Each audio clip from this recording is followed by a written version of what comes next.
जी त्यागी जी बोलिए। नहीं, आप बहुत बढ़िया हैं। तो चारों राज्यों में कांग्रेस पार्टी बुरी तरह से हारी, जिसमें 2 राज्यों में उसकी सरकार थी। और उससे पूरे देश में एक ये मैसेज और ट्रेंड गया कि कांग्रेस पार्टी अपने अवसान की तरफ है। लेकिन दिल्ली का जो चुनाव हुआ उसने एक और संदेश पूरे देश में दिया कि जहां कांग्रेस पार्टी और बीजेपी दोनों का विकल्प मौजूद है, तो जनता 6 महीने पुरानी पार्टी को भी अडॉप्ट कर रही है, दैट इज आम आदमी पार्टी। तो जहां कांग्रेस और बीजेपी के बीच में चुनाव होगा, लगता यह है कि ज्यादा सीटें जो है बीजेपी को मिलेंगी। लेकिन जहां कांग्रेस पार्टी के बजाय क्षेत्रीय अस्मिता की पार्टियों के साथ चुनाव होगा, वहां बीजेपी कामयाब नहीं होगी, जो मेरे कांग्रेस के मित्र भी कह रहे थे। और एक राजनीतिक कार्यकर्ता के रूप में जो भी मैं घूमता हूं, मैं देखता हूं कि वहां पर ना बीजेपी है ना कांग्रेस है, वहां क्षेत्रीय दलों का ही वर्चस्व है, चाहे तमिलनाडु हो, केरला हो, पश्चिमी बंगाल हो, उड़ीसा हो, संयुक्त आंध्रा हो। और ऐसा नहीं है कि कांग्रेस पार्टी सिमटी है, लेकिन भाजपा की भी बढ़त रुकी। तो कुछ तकनीकी खामी है। हम चलेंगे केसी त्यागी जी के पास। जयवीर जी के पास मैं चलता हूं। जयवीर जी, मैं एक चीज ये जानना चाहूंगा। मैं एक चीज कहना चाहूंगी। हाँ, रोहित यहां पर। हाँ प्लीज। कल की तारीख पर यहां तक कि पीडीपी ने अपना बयान भारतीय जनता पार्टी और मोदी जी के समर्थन में दिया है। ये सिचुएशन है जो बात कह रहे हैं त्यागी जी कि सिर्फ क्षेत्रीय जहां पार्टीज होगी वहां पर क्षेत्रीय पार्टीज आगे जाएंगी, भारतीय जनता पार्टी नहीं। कांग्रेस के विरुद्ध डेफिनेटली भारतीय जनता पार्टी जीतेगी।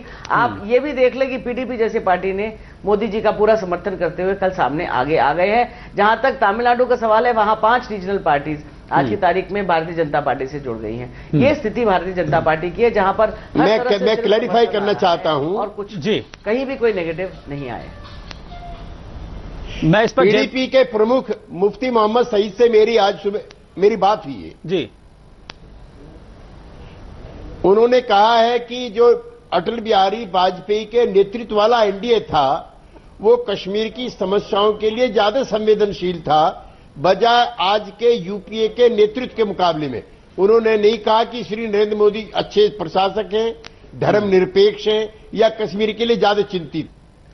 ठीक है, मैं इसी पर जयवीर जी से रिएक्शन दूंगा। जयवीर जी, मैं इसी पर आपसे भी एक रिएक्शन चाहूंगा, क्योंकि जो पीएमके और एमडीएमके थे वो पहले आपके साथ थे, लेकिन अब उन्होंने गठबंधन कर लिया बीजेपी के साथ, एनडीए के साथ। उस समय ये कहा जाए जो अलायंसेज हैं वो भी मूव कर रहे हैं, शिफ्ट कर रहे हैं, वो समर्थन कर रहे हैं वाजपेयी जी की बीजेपी का। तो उसमें और कुछ विषय रह जाता है क्या? जब वाजपेयी जी की बीजेपी या मोदी जी की बीजेपी तो वही पार्टी है। पार्टी का जो समर्थन करना अपने आप में अलग अलग है, समय पर अलग अलग संकेत देता है कि वो क्या चाहते हैं और क्या समर्थन दे रहे हैं। जी, मैं जयवीर जी से ये सवाल लेकर जा रहा हूं। जो अलायंसेज हैं जयवीर जी, वो भी मूव कर रहे हैं। पहले पीएमके और एमडीएमके आपके साथ थे, लेकिन अब बीजेपी के साथ आ गए हैं। वो अब अलायंसेज भी शिफ्ट हो रहे हैं, ऐसा क्यों?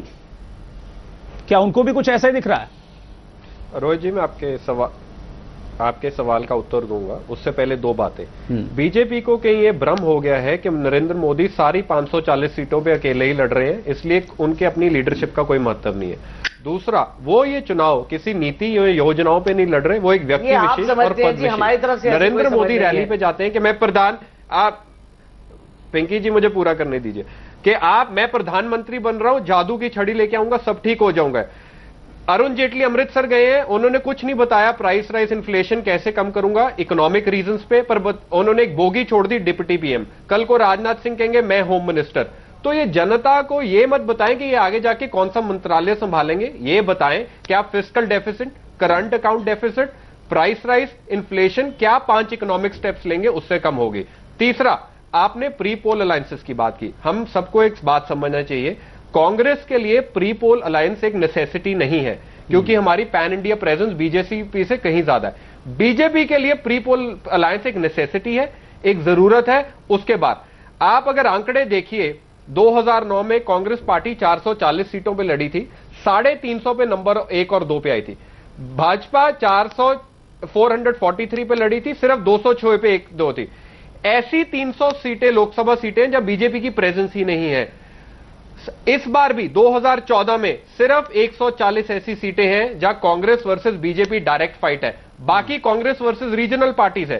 तो बीजेपी सिर्फ 7-8 स्टेट पार्टी रह गई है मोदी के आने के बाद, तो प्री पोल अलायंसेस इनकी नेसेसिटी है और ये डेस्परेशन में कर रहे हैं। इसी डेस्परेशन में ये अपने पुराने मित्रों को नाराज कर रहे हैं, अपनी सेंट्रल लीडरशिप को भी नाराज कर रहे हैं। तो इनको असलियत, इस उत्साह में ये असलियत को नहीं देख रहे। ठीक ठीक, पिंकी जी से मैं एक रिएक्शन यहां पर चाहूंगा। पिंकी जी, आप जो बात कर रहे हैं प्री पोल अलायंसेस की, राजनीति में प्री पोल अलायंसेस हमेशा होती आएंगी और हमेशा होती रहेंगी। और अगर आप सारी सरकारिया कमीशन को भी देख लीजिए, जी, जिनकी पैन इंडिया प्रेजेंस नहीं होती उनकी जरूर होती है। आप जानते हैं कि आप 272+ मिशन बीजेपी अपने बलबूते पे नहीं हासिल कर सकती। साथ में बोलने से तो कोई फायदा नहीं जयवीर जी, अगर बोलने देंगे तो शायद उसका जवाब आप बाद में दे पाए। लेकिन pre poll alliances Sarkaria commission में यही माना गया है कि इससे बेहतर है कि प्री पोल अलायंसेस हो और पार्टीज उसी प्रकार से आगे जाके जनता के सामने जाएं। इसलिए प्री पोल अलायंस का अपना एक महत्व है जो हमेशा है और हमेशा रहेगा। पिछले जो स्टेट के इलेक्शन हुए हैं शायद उसमें आप अपनी हार को अभी तक कबूल नहीं कर पाए। जो छत्तीसगढ़, मध्य प्रदेश, राजस्थान, जहां तक दिल्ली, आपने जो अपना प्लान टीम बी को बनाकर उसको साथ में जुड़कर आम आदमी पार्टी के साथ, जिसका आप हमेशा क्रिटिसिज्म करते रहे और कहते रहे कि कौन उसको आगे लेके आए हैं, और आम आदमी पार्टी भी जो आपकी बुराई करती रही आपके साथ समर्थन करके आ गई और छोड़कर आगे चली गई, ऐसी पार्टियों में क्या हकीकत है? ठीक है, आप सब मेरे साथ बने रहिएगा। हम वापस लौट रहे हैं इस चर्चा में। एक छोटा सा ब्रेक यहां पर लेना है, ये बहस जारी है।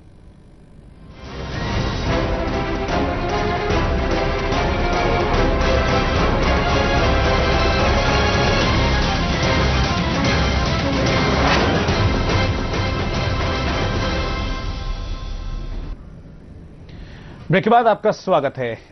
ये चर्चा चल रही है और सवाल है कि क्या कांग्रेस एक डूबता जहाज है। जब ये साफ हुआ था कि पी चिदंबरम अपनी शिवगंगा सीट से चुनाव नहीं लड़ रहे हैं, तब बीजेपी प्रवक्ता निर्मला सीतारमण की ओर से एक स्टेटमेंट आया था। बाकायदा उन्होंने प्रेस कॉन्फ्रेंस की थी और उसमें उन्होंने कहा था कि कांग्रेस के बड़े नेता चुनाव से भाग रहे हैं और अब उनमें शक्ति नहीं रही है और शायद हार का डर है, इसलिए अब कांग्रेस के नेता इस तरह से कर रहे हैं कि अपनी सीट छोड़ रहे हैं, चुनाव लड़ने से डर रहे हैं। हमारे साथ तमाम मेहमान हैं। मैं इस पर चाहूंगा कि मैं केसी त्यागी जी के पास चलूं और उनसे रिएक्शन लूं इस पर। क्या वाकई में इस वक्त ऐसी स्थिति हो गई है कि अब जो यूपीए के नेता हैं उन्हें खुद अपने सीनियर नेतृत्व पर भरोसा नहीं रहा है और हार के डर से जो यूपीए के नेता हैं, जो कांग्रेस के नेता हैं, वो अब अपनी सीटें छोड़ रहे हैं, पार्टी छोड़ रहे हैं?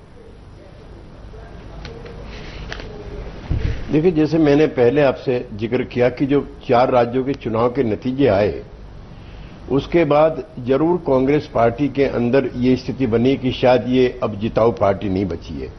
लेकिन जो छोड़ के जा रहे हैं वो कांग्रेस तो डूबता हुआ जहाज है ही है, लेकिन वो भी इतने घोर अवसरवादी हैं कि पहले मलाई यहां खाते रहे, मलाई खाने के लिए बीजेपी की तरफ जा रहे हैं। तो खाली कांग्रेस के दोष मत दीजिए। ये जो चुनाव के मौके पे दल बदल होती है, देखिए कोई राजनीतिक प्रतिबद्धता होगी कि नहीं होगी। आप जगदम्बिका का पाल, हाँ, मैं वही बात कह रहा हूं कि बहुत बड़े नाम है एक्चुअली। जगदम्बिका पाल हो चाहे सतपाल महाराज हो, डी पुरंदेश्वरी हो, बड़े नाम है ये। महाराज हूं, नहीं मैं अपनी बात में खत्म करूं जरा, अभी बात खत्म करूं।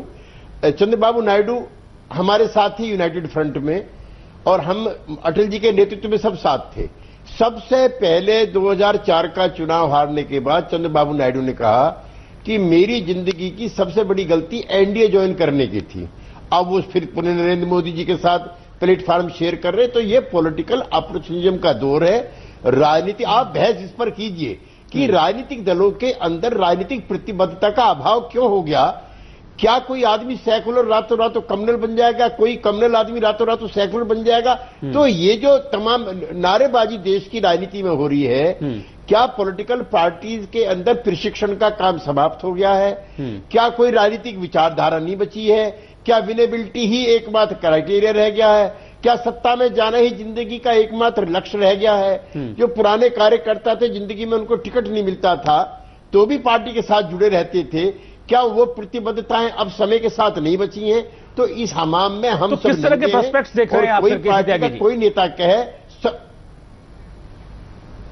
देखिए जो ये आज बीजेपी में जा रहे हैं, एक तो इतना ज्यादा भी पिंकी जी, ये आपको अच्छा लग सकता है कि कुछ लोग जा रहे हैं। नहीं, पिंकी जी नहीं है हमारे साथ ये आपकी पार्टी को पॉल्यूटेड करेंगे। पिंकी जी नहीं है किसी त्यागी, ये बीजेपी को भी पॉल्यूटेड करेंगे। जी पिंकी जी इस वक्त हमारे साथ अब इस चर्चा में नहीं है। ये भारतीय जनता पार्टी किसी लायक बचेगी? हाँ नहीं, जो मैं ये कहना चाहता हूं और जो मैंने आपको देखिए जनसंघ के 1950 के संस्थापक है 51 के लाल कृष्ण आडवाणी जी, अगर उनके बारे में 1 मिनट भी ये चर्चा हो कि वो कहां से लड़ेंगे, भारतीय जनता पार्टी के लिए शर्म की बात है। मुरली मनोहर जोशी जी इस पार्टी के राष्ट्रीय अध्यक्ष रहे हैं, हाँ। उन पर भी चर्चा होगी कि वो कहां से लड़ेंगे। जसवंत सिंह जी विदेश मंत्री रहे। ठीक, मैं चलता हूं लखनऊ। रविदास जी हमारे साथ हैं। रविदास जी, क्या जो इस वक्त है स्थिति है कांग्रेस की, उसमें आप किस तरीके से खुद को देख रहे हैं? क्या आपको कुछ फायदा मिलेगा इसका? देखिए, अगर आपको याद हो, एक बार इस देश में आपातकाल लगा था। हम लोग आपातकाल में पूरे 20 महीने जेल के अंदर बंद रहे थे और सन 77 में चुनाव हुए थे। उस समय पूरे उत्तर भारत में कांग्रेस पार्टी को 1 सीटें मिली थी। चुनाव स्वयं इंदिरा गांधी जो देश की प्रधानमंत्री थी वो चुनाव खुद हार गई थी। उनके युवराज संजय गांधी भी चुनाव हार गए थे। तो वैसा ही स्थिति कांग्रेस की आज हो गई है, क्योंकि 10 सालों के अंदर जो कुशासन रहा है, गरीबी बढ़ी है। लेकिन आपको बार बार यूपीए का समर्थन करते हैं ना, तो इसका असर आप पर नहीं पड़ेगा? देखिए, हमने पहले भी आपसे स्पष्ट किया, सोनिया जी के लिए हमने समर्थन किया मुद्दों पर। अगर मुद्दे उनके सही हुए तो समर्थन किया, और मुद्दों के खिलाफ हम लोगों ने संघर्ष भी करने का काम किया है। अगर जन विरोधी मुद्दे हुए हैं, नहीं, समर्थन तो मतलब समर्थन है, समर्थन तो मतलब समर्थन है। आपके सहयोग से सरकार चल रही है। नहीं, समर्थन मतलब तो समर्थन है, आपके सहयोग से सरकार चल रही है। देखिए, आपने कभी वापस तो नहीं लिया समर्थन, चाहे वो कोई भी मुद्दा रहा। एक बात स्पष्ट कर दें आपसे, देखिए एक बात स्पष्ट कर दें कि यूपीए की सरकार में या यूपीए में हम कभी भी शामिल नहीं रहे हैं। और दूसरी बात ये है, समर्थन है ना, सरकार तो चल रही है, आप शामिल रहे हो या ना रहे हो? देखिए, सरकार चल रही है, हम लोगों का ये उद्देश्य था कि अगर सरकार ने गलत काम किए हैं तो सड़कों पर और लोकसभा के बाहर भी हम लोगों ने अंदर भी संघर्ष करने का काम किया है। दूसरी बात हमको ये कहनी है कि भारतीय जनता पार्टी के अंदर जो पुराने नेता हैं, वो तमाम लोगों का अपमान वहां पर हो रहा है। आज तमाम लोग अपमान किया रहे हैं। आज बीजेपी के पूर्व राष्ट्रीय अध्यक्ष और तमाम लोग अपने टिकट के लिए प्रयास कर रहे हैं, उनको वहां टिकट नहीं मिल रहा है। दूसरी ओर जो दूसरी पार्टी के लोग हैं वो सुबह जाते हैं। देखिए, ये हमारा थोड़ा टॉपिक से अलग जा रहा है। अभी मुझे यहाँ पर सारिका जी से एक रिएक्शन लेना होगा। सारिका जी, आप कुछ फायदे में अपना कुछ फायदा देख रही हैं इस वक्त?